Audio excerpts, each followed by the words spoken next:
Hampir lupa saya. Oke, nah jadi saya ulang sedikit. Ini kemarin adalah alokasi sumber daya yang sudah kita pelajari ya, exchange antara A dan B, di mana titik Pareto optimum adalah titik-titik yang berwarna merah muda ini, ya. Sedangkan yang ini adalah alokasi endowment di awal. Jadi setelah diadakan realokasi, kita akan ketemu Pareto optimum yang itu adalah titik-titik yang berwarna merah jambu ini. Nah, jadi di sini daerah yang bersifat Pareto optimal itu dia ditunjukkan dengan titik-titik yang berwarna kuning. Itu adalah interseksi antara indifference curve-nya B dan indifference curve-nya A yang mereka berinterseksi di bagian puncaknya ya. Jadi di sini dan di sini. Oke. Nah, sekarang kita akan ketemu konsep yang disebut sebagai contract curve. Nah, jadi contract curve ini apa? Ini adalah set of all Pareto optimal allocation. Nah, jadi kalau misalnya di titik-titik yang berwarna kuning ini, yang ini, yang ini, yang ini, dan yang ini, dan yang ini, itu kita tarik garis yang berwarna orange ini, seperti itu. Nah, garis yang berwarna orange ini disebut sebagai contract curve. Jadi contract curve itu menghubungkan titik-titik di mana alokasi itu bersifat Pareto optimum atau Pareto optimal, oke? Disebut sebagai contract curve. Nah, berikutnya, but to which of the many allocation of the contract curve will consumer trade? Nah, pertanyaan berikutnya adalah di contract curve itu kan titiknya banyak ya. Nah, jadi di titik yang mana, which of the many allocation, di titik yang mana di antara contract curve tersebut yang akan membuat consumer itu melakukan trade? Nah, jawabannya adalah tergantung. It depends. It depends upon how trade is conducted. Nah, jadi tergantung dari bagaimana kesepakatan si kedua consumer tersebut. Jadi consumer itu bisa saja mereka berdua sepakat untuk melakukan trade di sini. Mereka bisa saja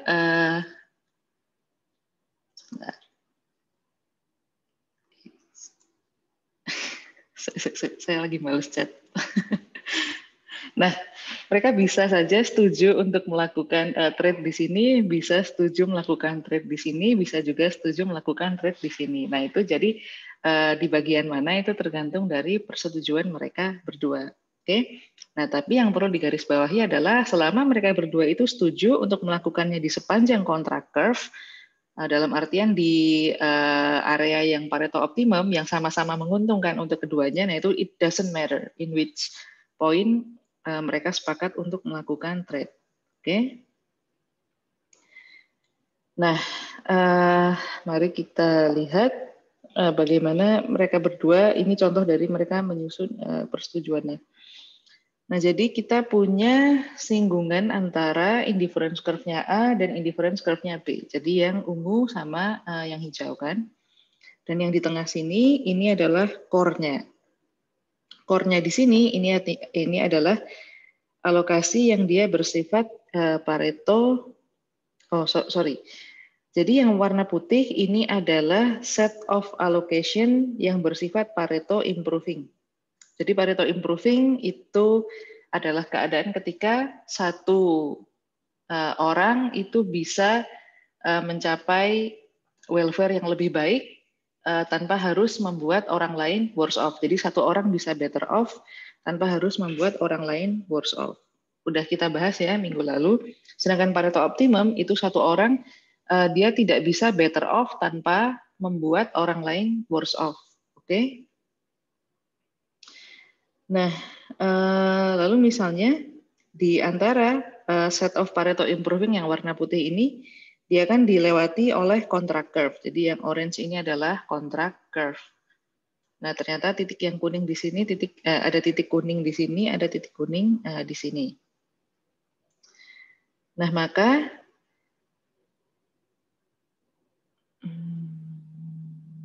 bentar.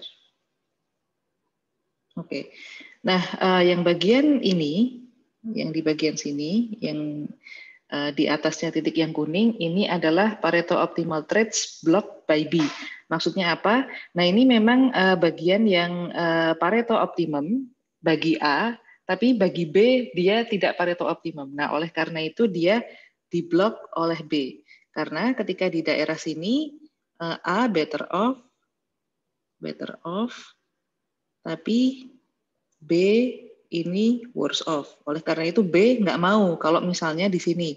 Jadi mereka nggak sepakat kalau misalnya trade-nya terjadi di daerah sini. Nah, yang daerah ini juga sama. Ini adalah daerah yang diblok oleh A. Kenapa? Karena di daerah sini B better off, sementara yang A worse off. Makanya A tidak setuju kalau misalnya trade terjadi di sini.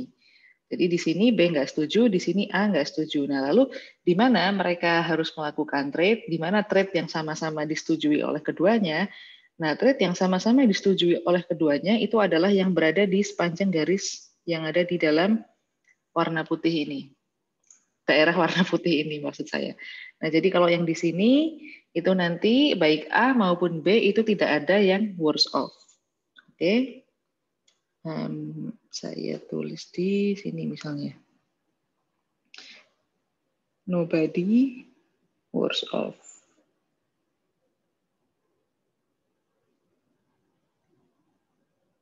Oke, nah berikutnya. Nah, daerah Pareto optimum trades that are not blocked, jadi daerah yang tidak diblok oleh A dan B, itu disebut sebagai the core. Kayak nama band ya, the core. Nah, disebut sebagai the core. Jadi, the core is the set of all Pareto optimal allocation that are welfare improving for both consumer relative to their own endowment. Nah, jadi rational trade should achieve a core allocation. Nah, jadi trade yang rasional itu dia harus mencapai alokasi di daerah core. Nah, jadi tadi kalau ada pertanyaan di daerah mana trade itu akan terjadi, jawabannya adalah dia ada di daerah core. Jadi di sini, di mana daerah yang tidak membuat salah satu atau kedua pihak itu rugi. Jadi nggak ada pihak yang dirugikan di sini. Jadi kan kalau misalnya di sini pihak B dirugikan, kalau di sini pihak B dirugikan, kalau di sini pihak A dirugikan. Nah, tapi kalau misalnya kita melakukan trade-nya itu di daerah ini, nah itu tidak ada pihak yang dirugikan. Oke? Jadi trade yang rasional itu terjadi ketika ada di daerah core atau achieve a core allocation. Nah, pertanyaan berikutnya, oke, daerahnya adalah di daerah yang di core, tapi pertanyaan berikutnya adalah which core allocation? Nah, jadi di daerah, di alokasi di core yang mana? Nah, again that depends upon the manner in which trade is conducted. Nah, jadi perlu digarisbawahi ya, tergantung dari bagaimana nanti persetujuan di dalam trade antara kedua belah pihak. Oke.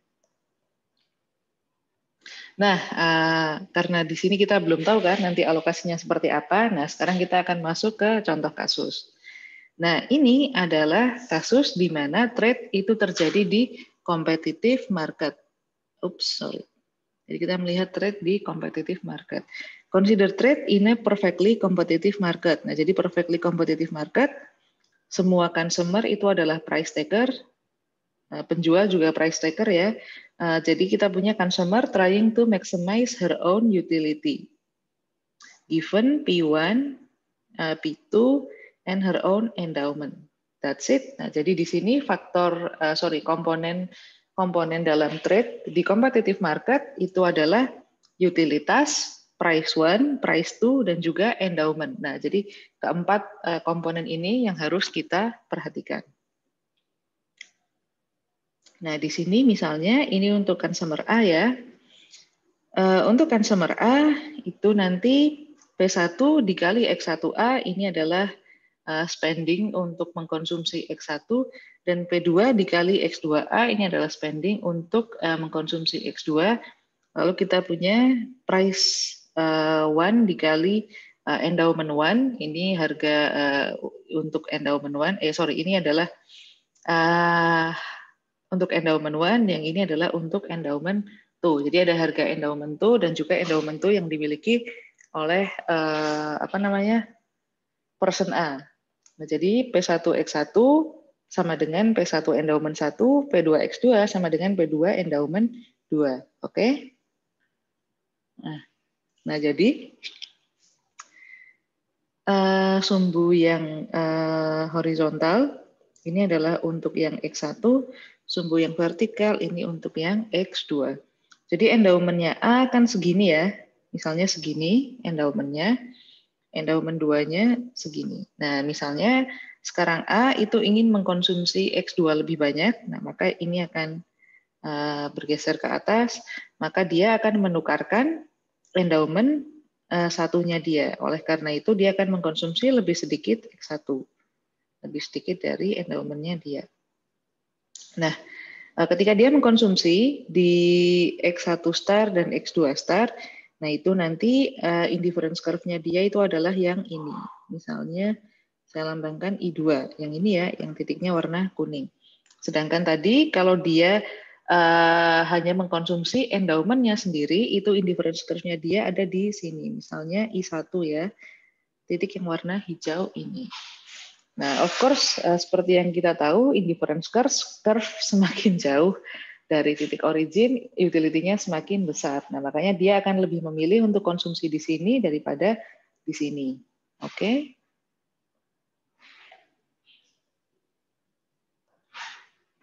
Nah, so given P1 and P2, consumers A's net demand for commodities 1 are, jadi tadi kita punya X1 star A dikurangi endowment 1A, dan X2 star A dikurangi endowment 2A. Oke?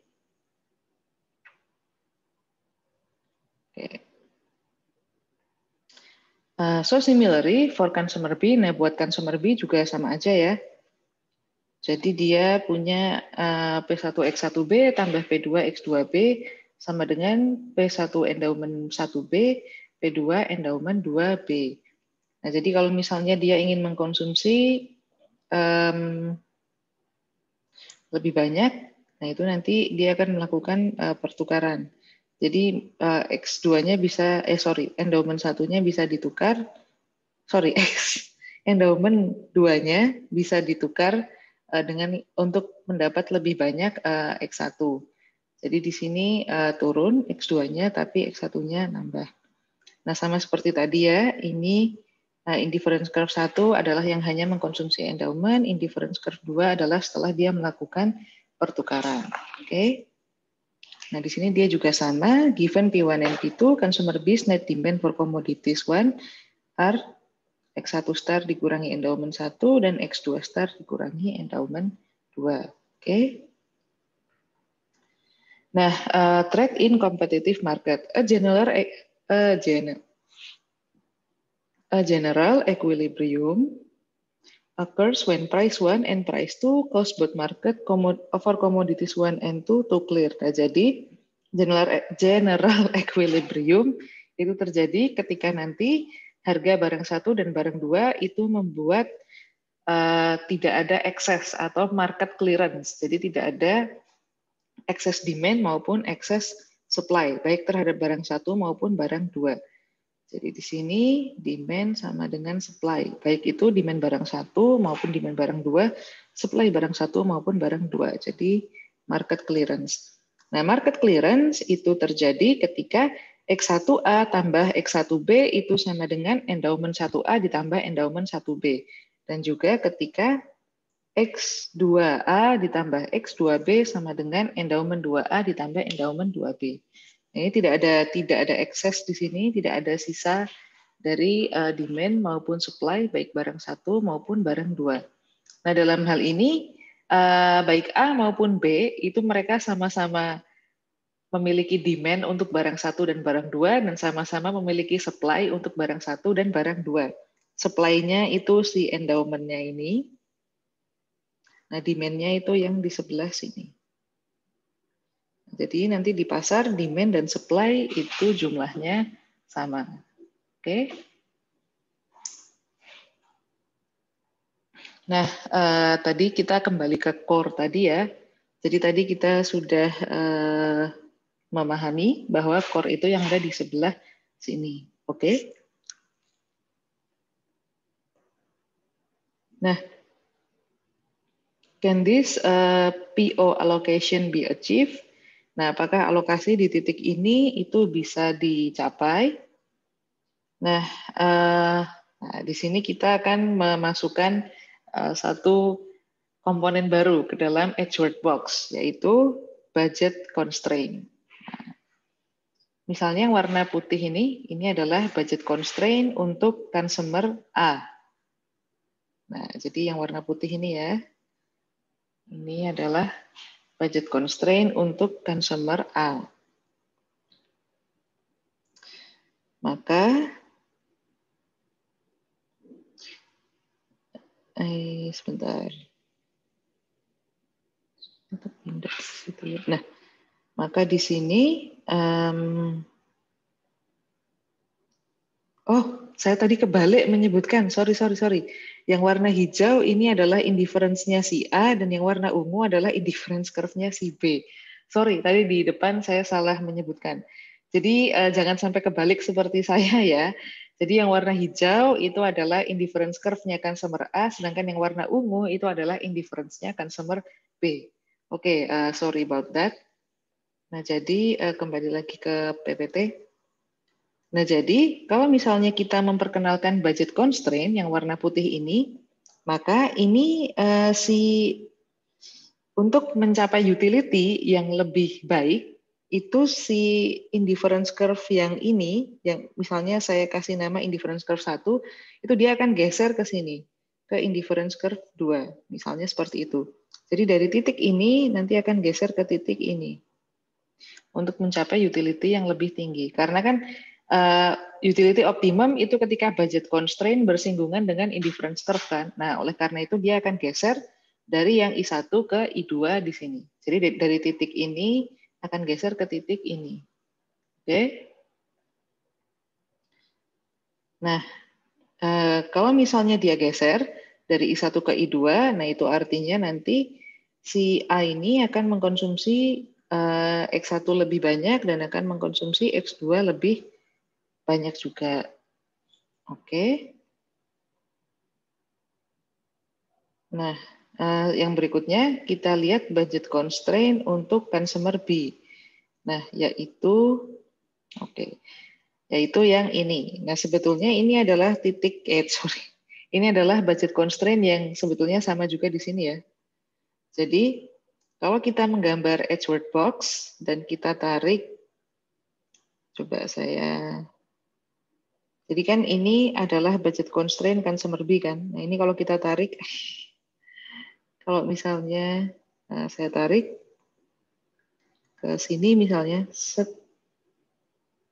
Nah, jadi garis lurus kan. Nah, garis lurus yang saya tarik ini yang di sebelah sini itu kita anggap sebagai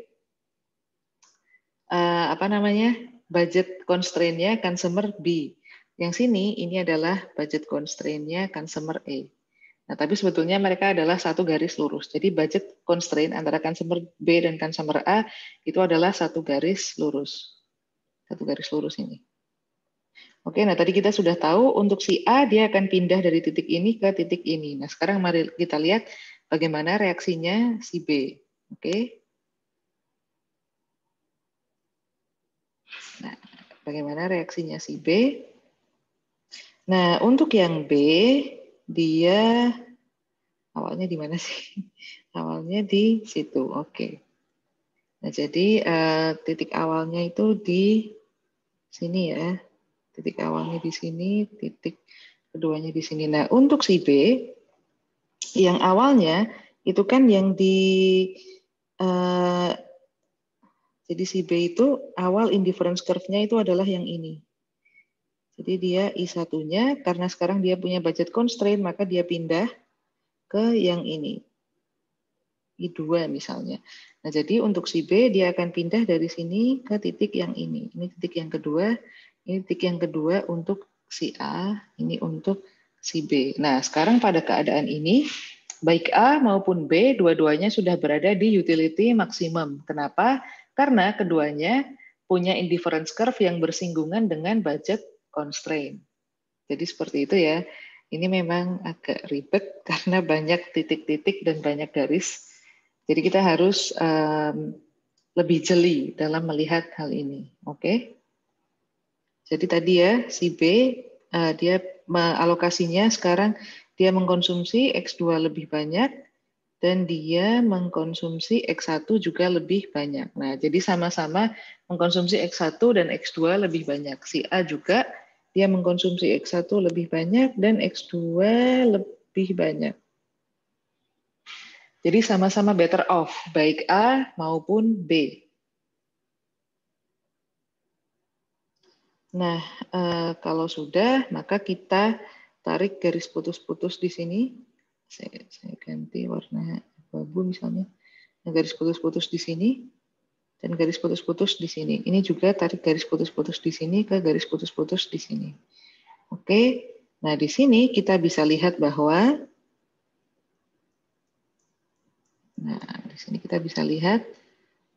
punya A itu lebih luas daripada punyanya si B. Nah, jadi X1, nah ini punya A memang agak lebih luas dari B, tapi di sini hal itu terjadi karena apa? Karena A itu mengkonsumsi X1 itu lebih banyak daripada dia mengkonsumsi ya X2-nya juga. Sebelum ke sana. Nah, jadi dari sini kita bisa melihat daerah yang saya arsir ini. Nah, di sini terlihat bahwa karena A mengkonsumsi X1 dan X2 itu jauh lebih banyak daripada B. Nah, in terms of X1 kita bisa simpulkan bahwa di sini X1A tambah X1B itu dia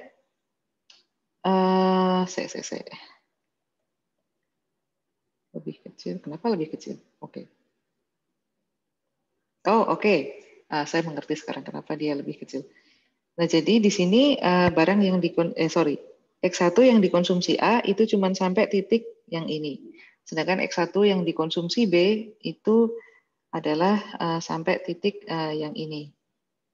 Jadi B ini mengkonsumsi X1 lebih banyak daripada endowment-nya dia. Jadi endowment X1-nya B itu di sini. Endowment X1-nya A itu di sini. Nah, tapi kalau kita jumlahkan antara konsumsi X1 dan X2 A dan B, itu dia lebih kecil daripada jumlah endowment X1 si A dan endowment X1 si B. Jadi, mari kita menggunakan kalimat yang lebih baik untuk menjelaskan ini. Jadi, di sini, endowment barang 1A itu adalah sebanyak ini, tapi dia hanya mengkonsumsi sekian. Di sini, endowment barang satunya B itu sekian, tapi dia mengkonsumsi sekian. Jadi, dia mengkonsumsi lebih banyak daripada endowment-nya. Namun demikian, kalau misalnya kita jumlahkan keduanya, itu konsumsi barang 1A dan B itu tetap lebih kecil daripada total endowment barang 1A dan B. Oke. Nah, sedangkan untuk barang 2, untuk barang 2, A itu hanya punya endowment segini dan B punya endowment segini. Nah, di sini A itu mengkonsumsi barang 2 itu lebih banyak daripada endowment-nya dia. Dan B di sini mengkonsumsi barang 2 itu hampir sebanyak endowment-nya dia. Ya kan? Oke. Nah, di sini konsumsi barang 2, baik A dan B itu lebih banyak daripada endowment-nya. Jadi konsumsi barang 2 untuk A dan B itu lebih banyak daripada endowment barang 2 milik A dan B. Nah, so the given price P1 and P2 is an excess supply of commodity 1. Nah, jadi karena di sini masih sisa ya endowment-nya, endowment 1 itu masih sisa. Nah, berarti kita bisa simpulkan bahwa di sini ada excess supply. untuk barang 1. Nah, sedangkan untuk barang 2, karena di sini dia konsumsinya lebih besar daripada endowment-nya, maka kita bisa bilang bahwa ada excess demand untuk barang 2. Nah, jadi dalam ini tidak ada market clearance ya. Neither market clears, so the price P1 and P2 do not cause general equilibrium. Nah, jadi dalam hal ini P1 dan P2 itu tidak menghasilkan sebuah general equilibrium. Karena tadi ya, konsumsi barang 1 itu lebih banyak daripada supply-nya. Konsumsi barang 1 itu lebih sedikit daripada supply-nya, dan konsumsi barang 2 itu lebih banyak daripada supply-nya. Oke?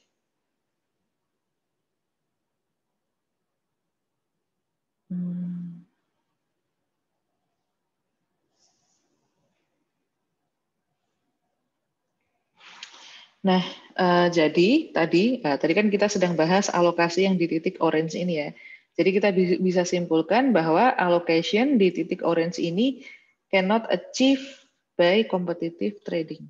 Jadi kita tidak bisa, jadi alokasi di titik orange ini tidak bisa dicapai melalui competitive trading. Nah, terus gimana?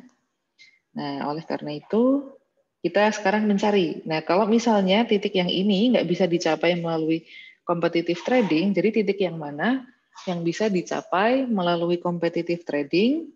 Nah, mari kita cari which allocation.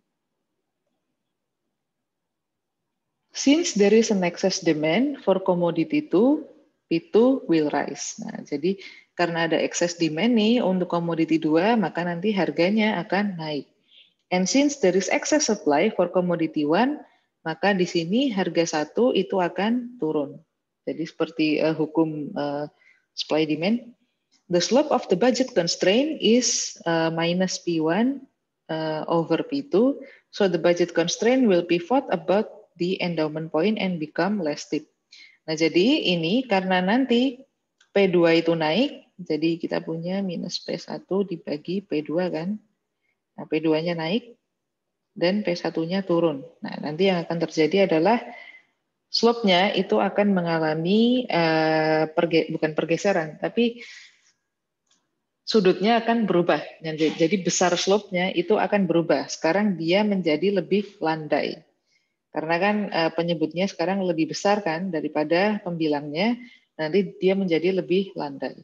Nah, nanti yang akan terjadi adalah awalnya slope yang berwarna putih ini, budget constraint yang berwarna putih ini, nah dia akan menjadi lebih landai ke menjadi budget constraint yang berwarna putih yang ada di sini, yang ini agak susah ya lihatnya, yang ini. Nah, tadinya kan yang ini, sekarang yang ini. Let's see if I can help you to see better. Mungkin yang ini ya. Nah, coba. Nah, I hope this helps ya. Nah, sekarang dia kok nggak bisa? Oh, nggak bisa kah? Oh, I see, dia hanya bisa buat tulisan. Oke.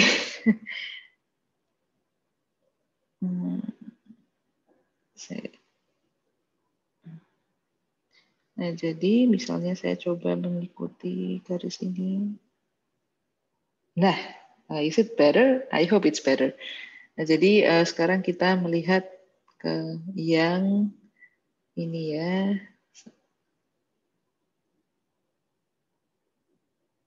Ke yang ini. Bukan yang ini lagi. Karena apa? Karena tadi harga P turun dan harga P1 turun dan harga P2 naik. Jadi dia menjadi lebih steep. Lebih landai. Kok lebih steep sih? Nah, setelah dia menjadi landai, sekarang kita bisa melihat bagaimana trading di antara A dan B itu terjadi di budget constraint yang lebih landai tersebut. Oke, nah ini sudah ke budget constraint yang lebih landai. Nah, oh ya, ini kenapa dia menjadi lebih landai? Karena sekarang untuk mengkonsumsi, tadi yang naik adalah P2, dan yang turun adalah P1. Nah, karena sekarang untuk mengkonsumsi X1, jadi X1 itu kan sumbunya yang ada di sini nih, ini X1. Jadi sekarang dengan uang yang sama, dengan budget constraint yang sama, kita bisa mengkonsumsi lebih banyak X1. Makanya dia budget constraint-nya lebih landai ke sana. Dan harga P2 kan naik. Nah, maka untuk mengkonsumsi harga P2, ya harga P2, harga X2 kan mengalami kenaikan. Jadi untuk mengkonsumsi X2 itu dibutuhkan lebih banyak uang. Jadi dia menjadi lebih steep daripada yang tadi. Lebih dibutuhkan lebih banyak uang untuk mengkonsumsi X2. Nah, jadi ini pergeserannya adalah seperti ini. Jadi dari yang sini tadi dia akan bergeser ke sini. Oke? Jadi seperti itu. Jadi yang tadinya dengan uang sekian kita bisa mengkonsumsi X2 sampai sini kan tadinya. Tapi karena sekarang X2 lebih mahal, jadi kita hanya bisa mengkonsumsi X2 sampai sini. Oke? Tidak lagi di sini. Nah, ini artinya P2-nya naik. Nah, sedangkan untuk yang P1, tadinya kita maksimum mengkonsumsi X1 sampai sini, tapi karena harganya turun, sekarang kita bisa mengkonsumsi sampai sini. Nah, jadi seperti itu ya perubahan budget constraint-nya. Oke?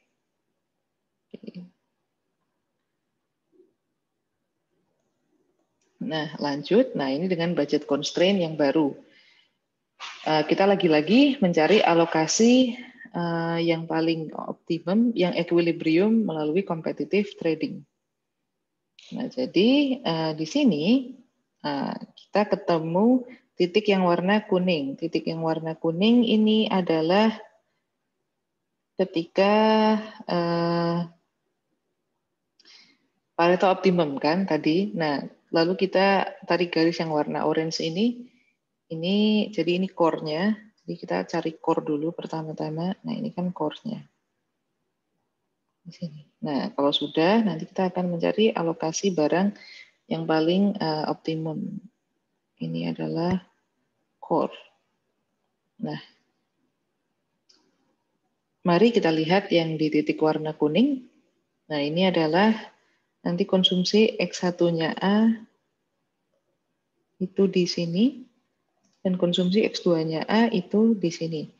Nah, di titik ini, konsumsinya si B, mana konsumsinya si B?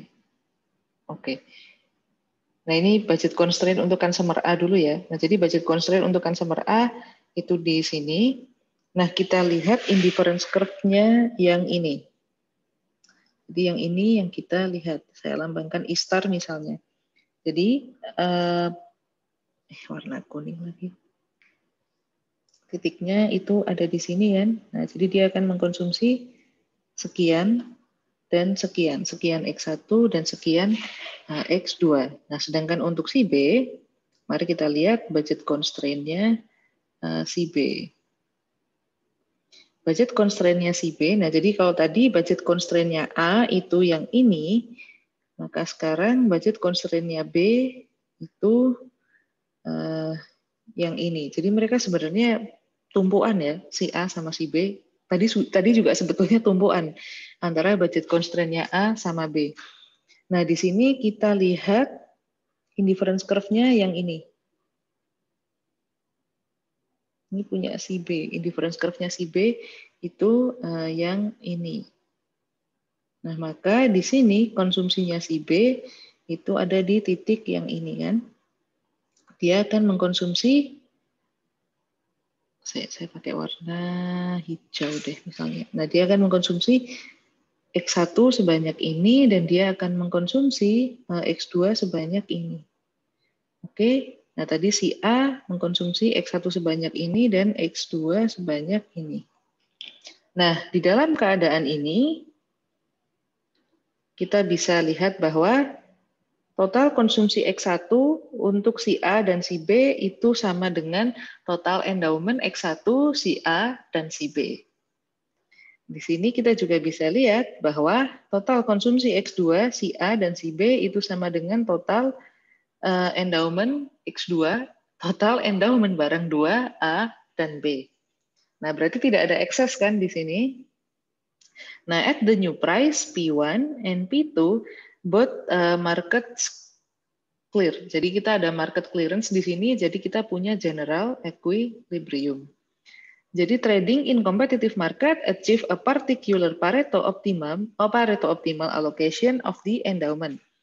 This is an example of the first fundamental theorem of welfare economics. Nah, jadi ini adalah ilustrasi dari first fundamental theorem of welfare economics.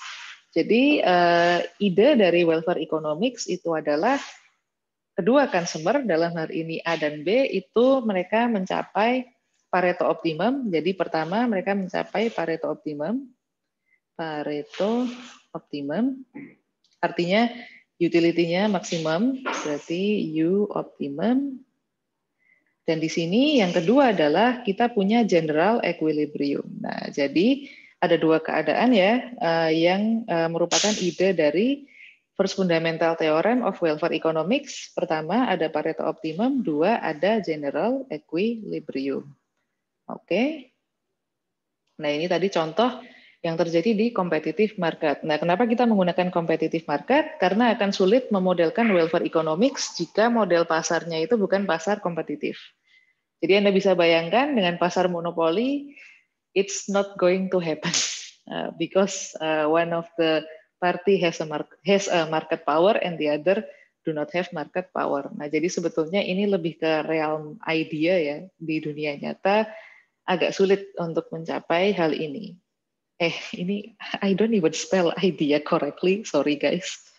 Let me. This is the realm of idea. Oke, jadi this is the idea of welfare economics. Nah, ini ada penjabarannya ya. Jadi first fundamental theorem of welfare economics, given that consumers' preference are well behaved. Nah, jadi preference-nya harus well behaved ya. Nah, Anda sudah belajar ini pasti di minggu-minggu awal, preference yang well behave itu seperti apa. Nah, trading in perfectly competitive market implements a Pareto optimal allocation. Nah, jadi trading di competitive market itu akan menghasilkan alokasi yang Pareto optimal dari endowment. Nah, jadi nanti endowment-nya akan teralokasi secara optimum. Dan utility yang didapat consumer itu juga akan optimum. Nah, ini yang kedua. Nah, ini kalau yang pertama adalah given that preference is well behaved, trading in perfectly competitive market implements a Pareto optimal allocation of economy's endowment. Oke, centang. Nah, berikutnya yang kedua, second fundamental theorem of welfare economics. Nah, the first theorem is followed by a second that states that any Pareto optimal allocation can be achieved by trading in competitive markets provided that endowments are first appropriately rearranged among consumers. Nah, jadi dia mengatakan bahwa alokasi yang optimum itu bisa dicapai melalui pasar yang kompetitif selama endowment-nya itu dibagi secara appropriate di antara kedua consumer. Jadi tradingnya itu menyebabkan pembagian endowment yang appropriate. Nah, jadi kayak tadi misalnya si A dia hanya punya sedikit X2 misalnya, dia punya endowment, saya tuliskan. Jadi misalnya dia punya endowment X2 yang sedikit. Nah, maka dia nanti akan trading dan dia punya endowment 1 yang banyak misalnya. Dan nanti dia akan trading sehingga dia akan men-trade X1-nya sehingga dia mendapat X2 akan menukarkan endowment barang 1 untuk mendapatkan barang 2 lebih banyak sehingga nanti dia bisa mengkonsumsi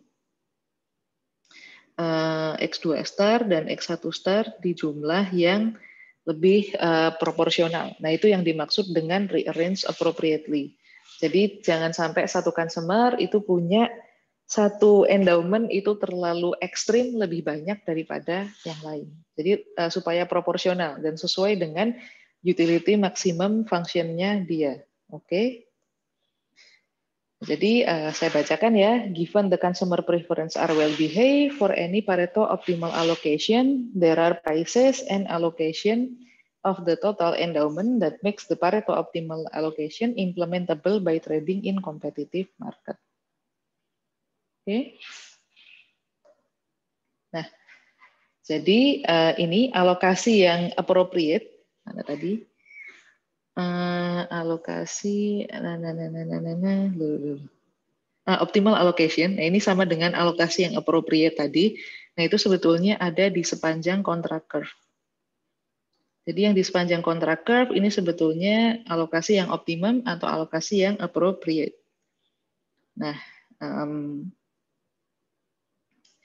di sini misalnya kalau kita ambil titik yang warna kuning ini, nah ini adalah alokasi yang optimum seperti itu. Dan dia ada di antara contract curve ini. Nah, implemented by competitive trading. Nah, ini adalah titik di mana kita bisa mengimplementasikannya melalui competitive trading from the endowment. Oke. Nah, pertanyaan berikutnya adalah, apakah alokasi yang di sini itu juga kita bisa sebut sebagai implementasi dari competitive trading? Nah,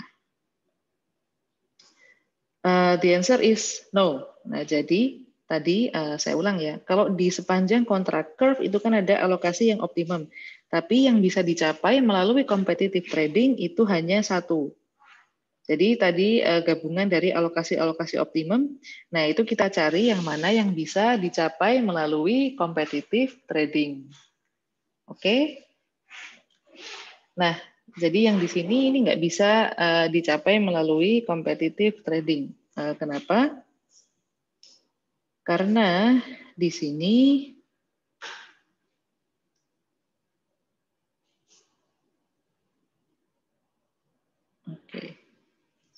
Nah, karena di sini nanti kita tidak bisa membagi endowment itu dengan optimum.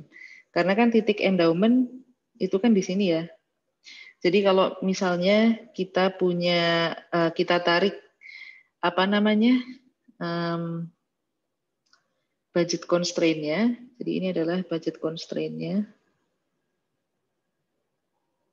Nah, itu dia tidak dialokasi endowment yang optimum karena dia nyenggol titik endowment-nya.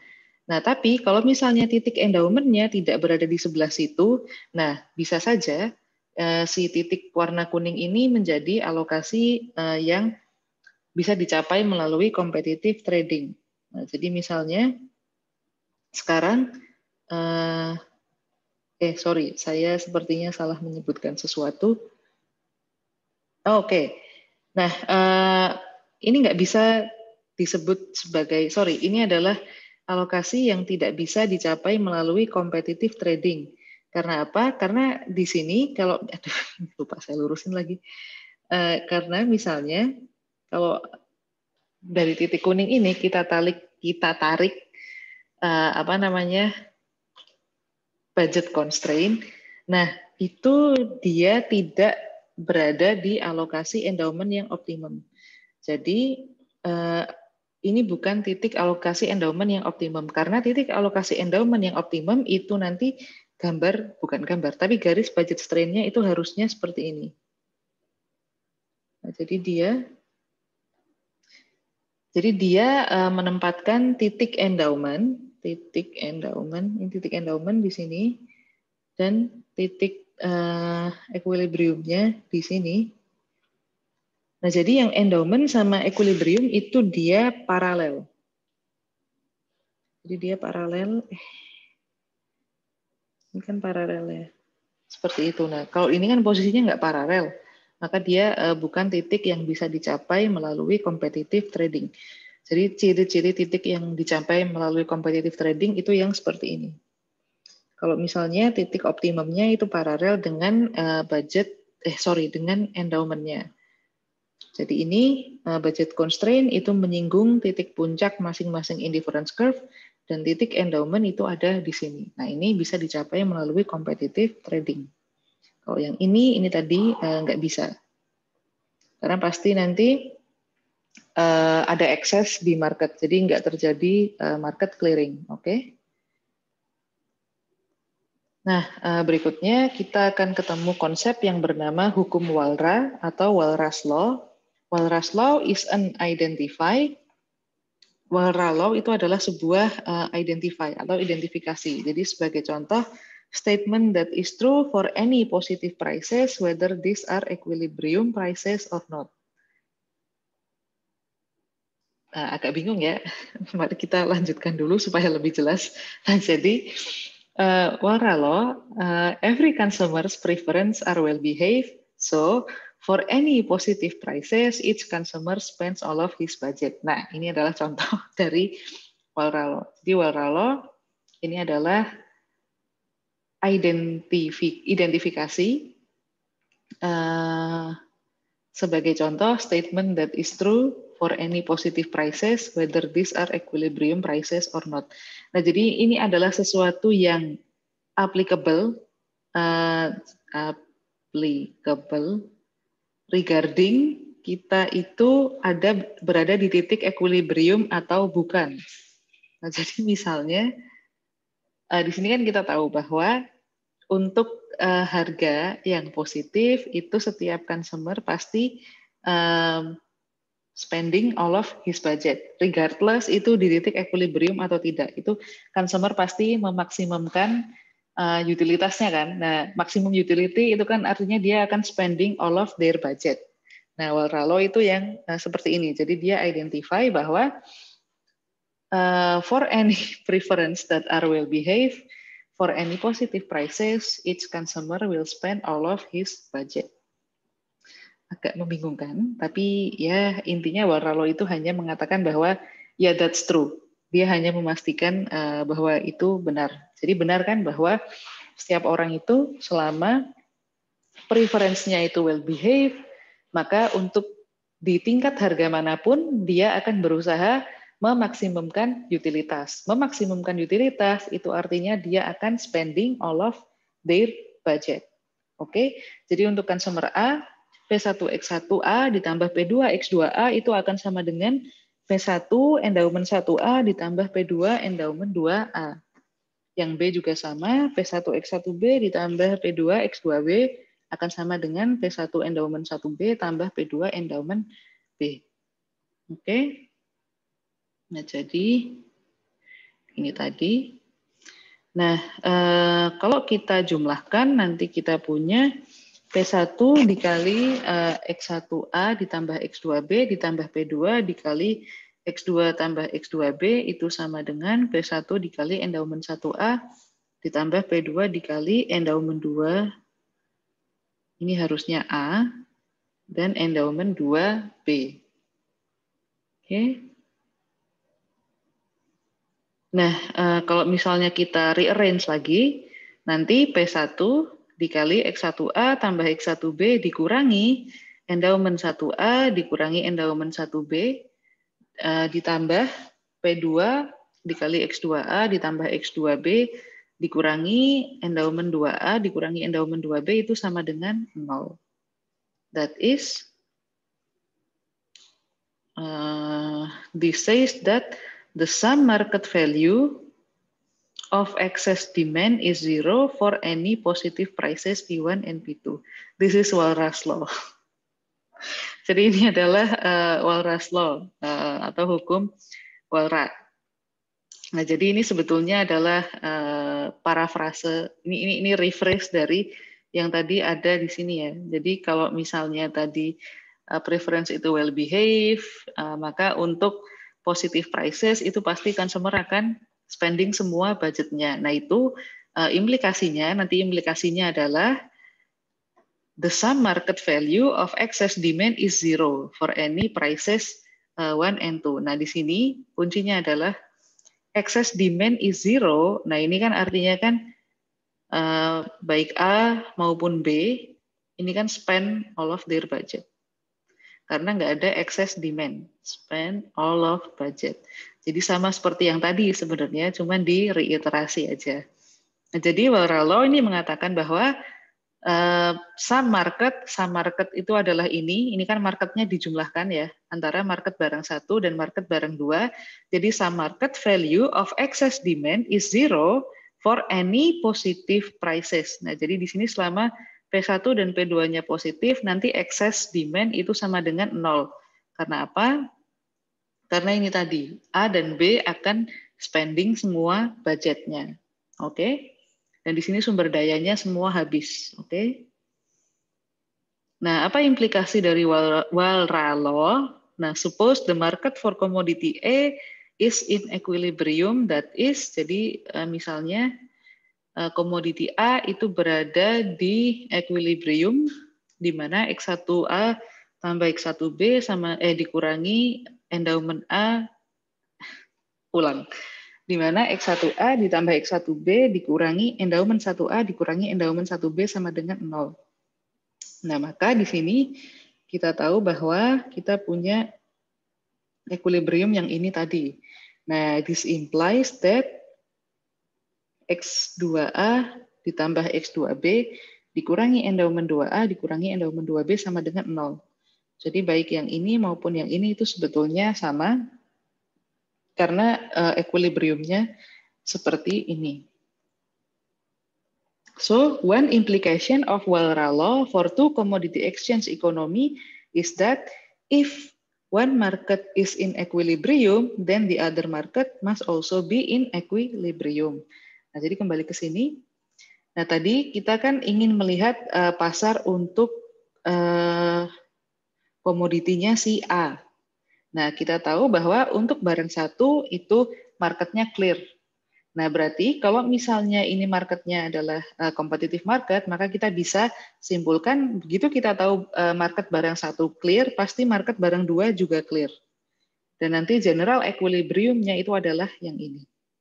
Nah, jadi untuk competitive market itu cukup mudah ya. Jadi satu market clear, pasti market yang lain juga clear. Jadi for two commodity exchange, kalau satu clear, nanti yang lain juga pasti clear. Nah, gimana kalau misalnya more than two commodity exchange? Nah, ini nggak akan semudah ini. Pasti akan lebih ribet lagi. Tapi kita nggak akan bahas itu di matrikulasi mikroekonomi. Nanti Anda mungkin akan ketemu di mikro 3 atau mikro 4. Saya nggak tahu sampai mikro berapa Anda akan belajar. Oke, nah what if for some positive price P1 and P2, there is an excess quantity supplied by commodity 1. Nah, jadi gimana kalau misalnya ada excess kuantitas dari komoditi 1, nah nanti berarti X1A plus X1B dikurangi endowment 1A dikurangi endowment 1B itu kurang dari 0, kan? Karena ada excess. Nah, ini tetap general equilibrium-nya. Nah, berarti nanti kalau misalnya ini X1 di pasar X1 itu ternyata ada excess kurang dari 0, nah, berarti nanti di X2 itu akan terjadi shortage atau ini hasilnya lebih dari 0. Nah, kalau misalnya ini ada excess, maka di pasar komoditi 2 pasti ada shortage. Sama kalau misalnya dibalik, kalau misalnya di barang 2 ada excess, berarti di barang 1 ada shortage. Jadi kita tuh tujuannya adalah untuk mencapai yang tengah ini. Jadi supaya habis semua, supaya terjadi general equilibrium, kalau yang ini kelebihan, maka yang ini pasti mengalami kekurangan. Kalau yang ini kelebihan, nanti yang ini mengalami kekurangan, supaya nanti habis di general equilibrium. Nah, jadi seperti itu konsep dari general equilibrium. Ya, seperti zero sum game gitu ya. So, a second implication of Walras Law for two commodity exchange is that an excess supply in one market implies that an excess demand in other market. Nah, tadi saya menyebutnya sebagai shortage, ini yang saya maksud adalah shortage supply. Nah, shortage supply ini juga sama sebetulnya dengan excess demand. Excess demand. Nah, di sini kan dia tadi excess supply. Oke. Nah, jadi kalau misalnya di satu pasar,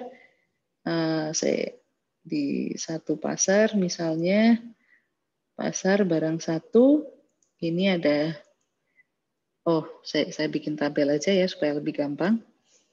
Jadi misalnya ini pasar X1, ini pasar, oh jangan X, pasar barang 1, ini pasar barang 2. Nah, kalau misalnya di sini dia terjadi excess supply, nah nanti di sini dia terjadi excess demand. Excess demand. Nah, excess demand itu sebetulnya sama aja dengan shortage supply. Nah, yang ini kalau misalnya dia terjadi excess demand, nah maka dia di sini terjadi excess supply atau shortage demand. Nah, jadi Anda mau menyebut yang mana boleh aja, terserah. Shortage demand. Nah, jadi seperti itu ya. Jadi Walra Law, tadi yang pertama, kalau misalnya satu pasar clear, pasti yang satunya clear. Nah, sekarang kalau satu pasar nggak clear, maka pasar yang kedua pasti juga nggak clear. Nggak clearnya kenapa? Kalau karena excess supply, berarti pasar satunya excess demand. Kalau karena excess demand, berarti pasar satunya adalah excess supply. Nah, jadi itu implikasi dari Walra Law. Oke. Nah, sepertinya itu aja materi yang bisa saya sampaikan. Kalau ada pertanyaan, silahkan.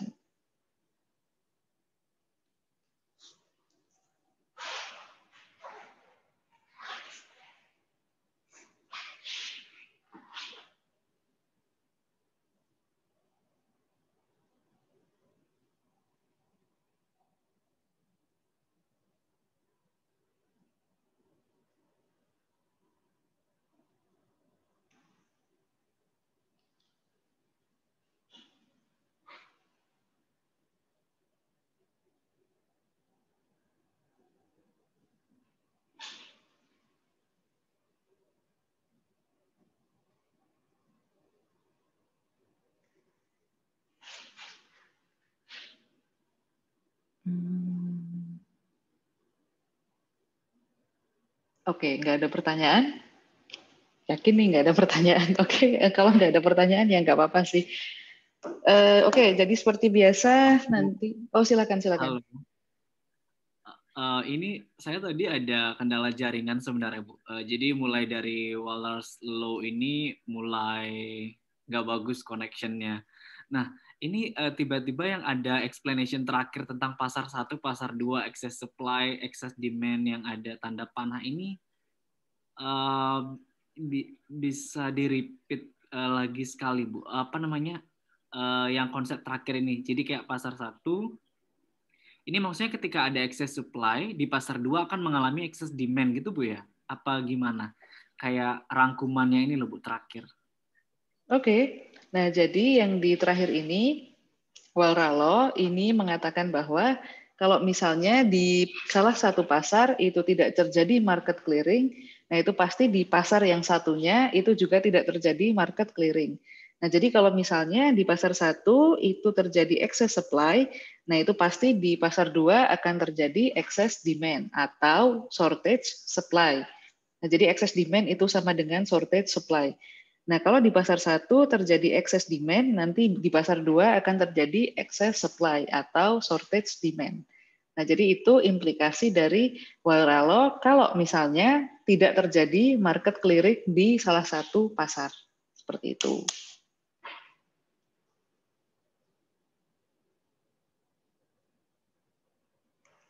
Oke, ada lagi pertanyaan dari yang lain mungkin?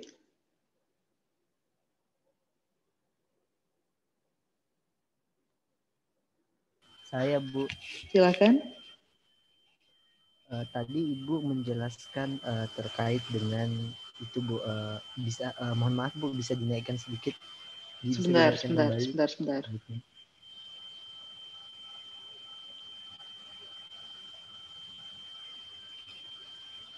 Yang mana? Di atas lagi Bu, lagi. Kayaknya di tengah-tengah tadi Bu. Tentang apa ya? Itu yang tentang kenaikan harga P2 Oh, oke. yang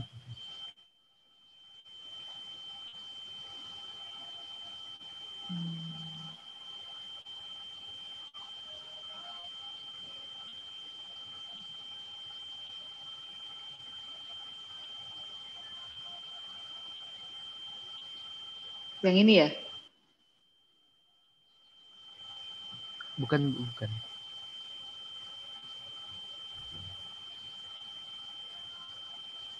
Yang ini? Bukan yang Sebentar. persamaannya. Ya ini. Gimana? Yang model persamaannya, Bu.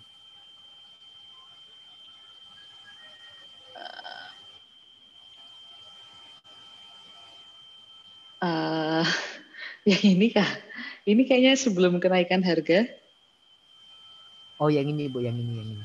Gimana? Slide yang di atas satu lagi, Bu, yang slide di atasnya satu.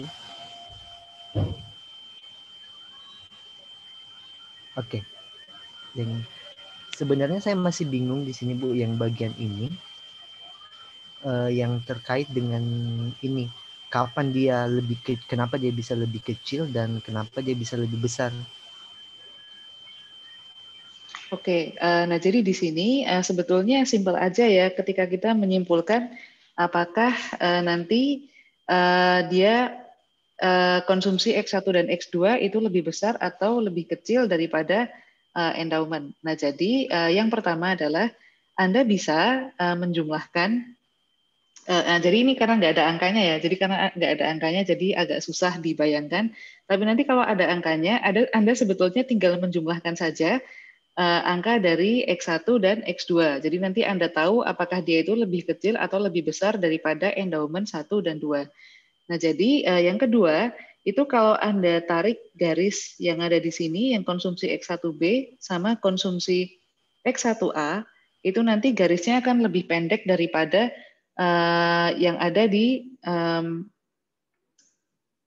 akan lebih kecil daripada nilai dari endowment A. Nah, jadi itu yang kedua. Nah, yang ketiga, itu kalau misalnya Anda tidak memiliki alokasi di mana kita bisa melihat mana sih.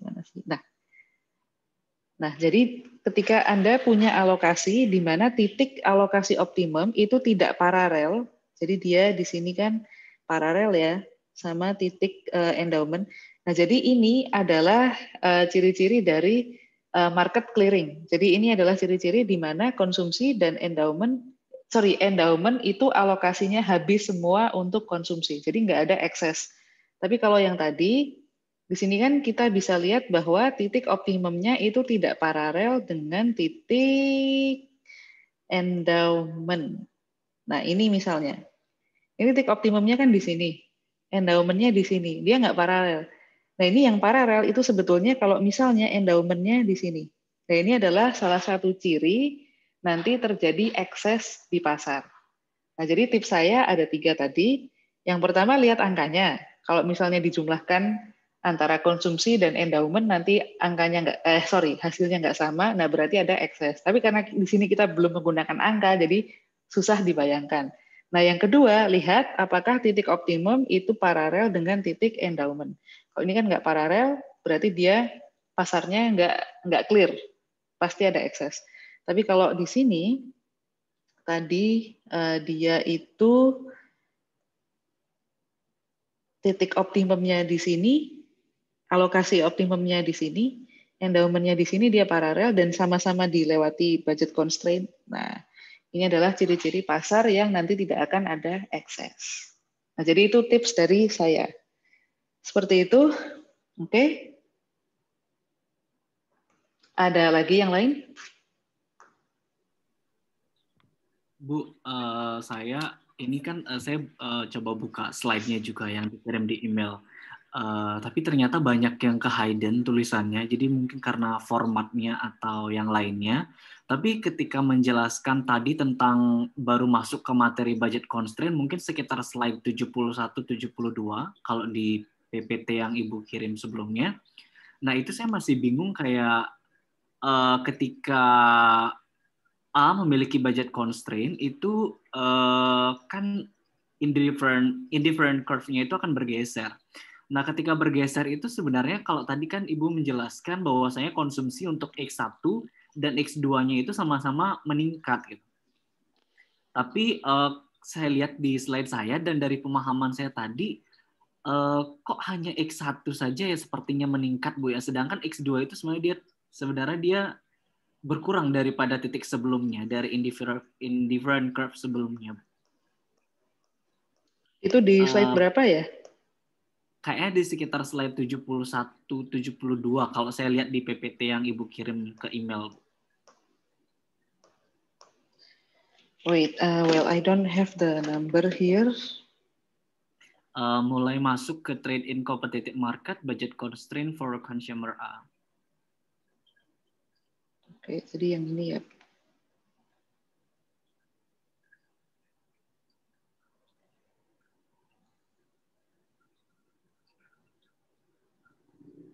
Oke, sebentar. Yang tadi saya bingung itu adalah ketika Bu Amanda menyampaikan bahwasanya untuk konsumsi consumer A itu sebenarnya untuk X1 ataupun X2 itu dia better off gitu. Jadi, tapi kalau saya lihat dari titik awalnya, dari titik awal dari titik budget constraint itu dari IC1 yang tadi dilambangkan IC1 ke IC start, itu kan sebenarnya X1-nya dia berkurang jadinya. Dan X2-nya meningkat. Apakah itu kondisi better off juga, Bu? Itu saya masih bingung di sana. Terima kasih, Bu. Yang ini ya berarti. Nah, jadi di sini ini kan tadi awalnya dia ada di titik, aduh saya lupa tadi titik yang mana sih tadi? Oke, let's see. Ah, oke.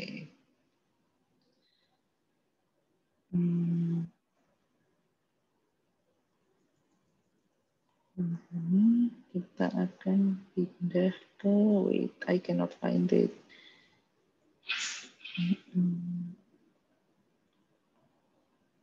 Oke, nah jadi di sini, oh yang ini ya. Jadi indifference curve itu kan akan pindah dari indifference curve 1 ke indifference curve 2. Nah di sini, tadi konsumsi X1 awalnya di mana sih? Nah jadi better off, jadi kita bisa mengatakan consumer itu better off, itu ketika dia bisa berpindah dari indifference curve yang jadi ketika indifference curve 1 pindah ke indifference curve 2 itu kita bisa katakan bahwa consumer itu better off. Karena apa? Karena consumer yang bisa mencapai ke indifference curve yang lebih jauh daripada titik origin, ini titik origin ya. Nah, jadi indifference curve 1 kalau dibandingkan indifference curve 2 itu kan lebih jauh dari titik origin yang indifference curve 2. Nah, oleh karena itu, kita tetap bisa menyebut consumer itu better off ketika dia pindah dari indifference curve 1 ke indifference curve 2. Meskipun mungkin di situ konsumsi yang berubah itu hanya di salah satu barang saja. Nah, di sini kan jelas konsumsi X2-nya berubah. Nah, kalau misalnya di sini ternyata konsumsi X1-nya tidak berubah, berarti tadi yang saya ucapkan itu salah. Nah, berarti Anda ikuti apa yang ada di dalam slide saja. Tapi di sini indikasi seorang consumer itu better off itu bukan dari apakah konsumsi kedua barang itu bertambah, tapi di apakah indifference curve-nya dia sekarang lebih jauh dari titik origin. Nah, jadi seperti itu. Nah, kalau misalnya ini ternyata konsumsinya nggak berubah, ya berarti memang nggak berubah. Berarti tadi yang saya sebutkan itu nggak benar. Tapi kita semua bisa lihat bahwa ini konsumsi X2-nya berubah. Oke? Nah, jadi better off itu bukan karena konsumsi X1 dan X2 keduanya bertambah, tapi karena indifference curve itu pindah ke indifference curve yang lebih jauh dari titik origin. Oke? Oke. Nah, itu dulu kayaknya ya, karena udah jam 11. Jadi ini aja materi dari saya untuk kali ini tentang exchange. Nanti saya upload videonya di YouTube. Ya itu aja. Nanti saya upload videonya di YouTube. Kalau Anda masih ada pertanyaan, Anda bisa kirim email ke saya. Oke, karena saya 11.30 ada rapat, jadi sorry saya harus mengakhiri awal kali ini. Oke. And then now what should we do? Oke, jadi terima kasih semuanya. Sampai jumpa minggu depan. Oh ya, untuk ujian saya tidak akan mengujikan yang tidak saya ajarkan. Jadi semua bahan ujian ada di PPT. Oke, saya belum bikin soal, jadi belum tahu bayangan nanti kira-kira soalnya seperti apa. Oke, thank you. See you next week.